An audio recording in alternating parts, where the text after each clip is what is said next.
Good evening. This is the 37th time I have spoken to you from this office, where so many decisions have been made that shape the history of this nation. Each time I have done so to discuss with you some matter that I believe affected the national interest.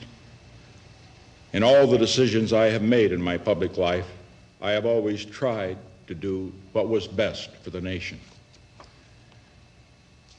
Throughout the long and difficult period of Watergate, I have felt it was my duty to persevere, to make every possible effort to complete the term of office to which you elected me. In the past few days, however, it has become evident to me that I no longer have a strong enough political base in the Congress to justify continuing that effort. As long as there was such a base, I felt strongly that it was necessary to see the constitutional process through to its conclusion, that to do otherwise would be unfaithful to the spirit of that deliberately difficult process and a dangerously destabilizing precedent for the future. But with the disappearance of that base, I now believe that the constitutional purpose has been served, and there is no longer a need for the process to be prolonged. I would have preferred to carry through to the finish, whatever the personal agony it would have involved. And my family unanimously urged me to do so. But the interests of the nation must always come before any personal considerations.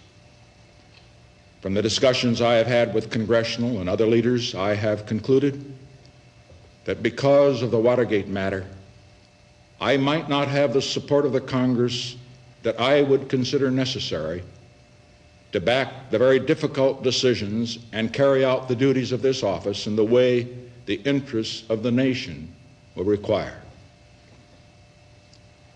I have never been a quitter. To leave office before my term is completed is abhorrent to every instinct in my body. But as president, I must put the interests of America first. America needs a full-time president and a full-time Congress, particularly at this time with problems we face at home and abroad. To continue to fight through the months ahead for my personal vindication would almost totally absorb the time and attention of both the President and the Congress in a period when our entire focus should be on the great issues of peace abroad and prosperity without inflation at home. Therefore, I shall resign the presidency effective at noon tomorrow. Vice President Ford will be sworn in as president at that hour in this office.